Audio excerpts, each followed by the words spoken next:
আসসালামু আলাইকুম এভরিওয়ান, সবাই কেমন আছেন? আশা করি ভালো আছেন। আর এই মুহূর্তে আমি একটু মোবিল নিয়ে কথা বলবো যে আসলে আমাদের মোবিল কত কিলোমিটার চালানো যায়। আমাদের একটা প্রবাদ আছে, ঘোড়া কেনা সহজ কিন্তু চাবুক কেনা কঠিন। আর আমাদের বাইকের ক্ষেত্রে কিন্তু সেই একই কার্যকর হয়। আমাদের বাইকটা কষ্ট মষ্ট করে কিনতে পারি, কিন্তু এটার মেনটেন্স কস্টটা কিন্তু অনেক বেশি হয়। সেক্ষেত্রে আমি একটু মোবিল নিয়ে কথা বলি। আর মধ্যবিত্ত স্বপ্নের বলতে একটা বাইকই থাকে। আমাদের মতো গরিব যারা অনেক কষ্ট করে বাইকটা কিন্তু কিনতে হয়। বাইক কেনার পরে যে প্রতি মাসে একটা খরচ, প্রতি বছরে একটা যে খরচ, এই খরচটা কিন্তু আমরা পুষিয়ে উঠতে ভিমটিম খেয়ে যাই। সেক্ষেত্রে আমাদের মোবিলটা নিয়ে আমি একটু কথা বলি। এটা আমার হাতে একটা মোটর, এটা মিনারেল একটা মোবিল। এই মোবিলটা কত কিলোমিটার আমরা চালাইতে পারবো, এটা আমার অভিজ্ঞতা থেকে আমি একটু বলি। কারণ কোম্পানি রিকোয়ারমেন্ট করে 1000 কিলোমিটার বা 800 কিলোমিটার পরে চেঞ্জ করার জন্য এটা বলে। কিন্তু আসলেই কি 1000 বা 800 কিলোমিটার পরে কিন্তু এটা আমি চেঞ্জ করব? আমি বিগত এক সপ্তাহ আগে আমি আমার এই বাইকে আমি মোবিলটা আমি চেঞ্জ করেছি। এক সপ্তাহ আগে আমার মোবিল চেঞ্জ করার পরে আমার 3 দিনে আমি একটা লং ট্যুর দেওয়ার পরে 3 দিনে আমার মোবিল 3 দিনে আমার 500 কিলোমিটার চলছে। তাহলে কি আর এক সপ্তাহে কি যদি আমার 1000 কিলো হয় বা 800 কিলো হয়, তাহলে কি আমাকে মোবিলটা চেঞ্জ করতে হবে? আমি আমার বাইকটা নিয়ে কথা বলি। আমার কাছে একটা বাইক আছে, সুজুকি এফআই এবিএস। এই বাইকটাতে আমি কত কিলোমিটার পরে আমি আমার মোবিলটা চেঞ্জ করেছি। এর আগে আমার একটা মনোটন একটা মোটরসাইকেল ছিল। মোটরসাইকেলটা দুর্ভাগ্যজনক ভাবে আমার বাইকটা চুরি হয়।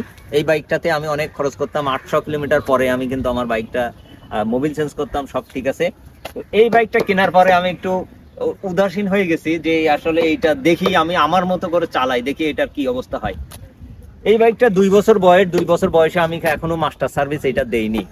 আর কোম্পানির রিকোয়ারমেন্ট থাকে, তাদের পেইড সার্ভিস থাকে, তাদের মাস্টার সার্ভিসেরই থাকে, কিন্তু আমি এটা এখনো মাস্টার সার্ভিস দেইনি। আমি কত কিলোমিটার চালাইতে পারে এটা নিয়ে কথা বলবো। যাক, আমি এখন মোবিল নিয়ে কথা বলতেছি, মোবিলে একটু থাকি। আমি যখন মিনারেল আমি যখন ব্যবহার করেছি মিনারেল, তখন আমি 2000 কিলোমিটার পরে আমি আমার মোবিল চেঞ্জ করছি। মোবিলের গ্রেড মোটামুটি ভালো ছিল 2000 কিলোমিটার পরে। এরপরে আমি যখন সিনথেটিক ব্যবহার করি, সিনথেটিকের রিকোয়ারমেন্ট থাকে 2500, তো 2500 থেকে 3000, কিন্তু আমি 4000-4200 কিলোমিটার পরে আমার মোবিলটা চেঞ্জ করছি। মোবিলটা চেঞ্জ করে আমার গ্রেডটা ঠিক আছে কি দেখছি, তো মোবিলটা তখনও আমার মোটামুটি ঠিক ছিল।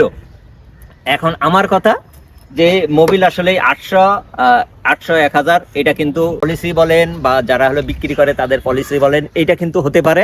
কিন্তু আমি দেখছি যে আসলে আমার বাইকটা আরো আমি 2-5 বছর চালাবো, এইভাবে চালাবো, আমার বাইকটা নষ্ট হলে হবে।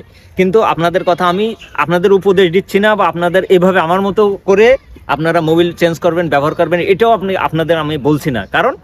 কারণ আপনার বাইক আপনি যেভাবে চালাবেন সেইভাবে আপনার চলবে, সেইভাবে থাকবে। সুতরাং আমি আমার কথাটা জাস্ট বললাম।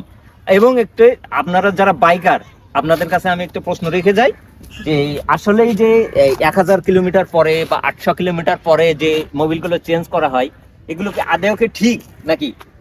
এটা নিয়ে আপনারা একটু বলবেন আমাকে। আমার এই ভিডিওটা যদি আপনাদের সামনে যায়, যেহেতু আমি যদি 2000 বা 4000 কিলোমিটার এটা চালাই, হয়তো আমার ভুল।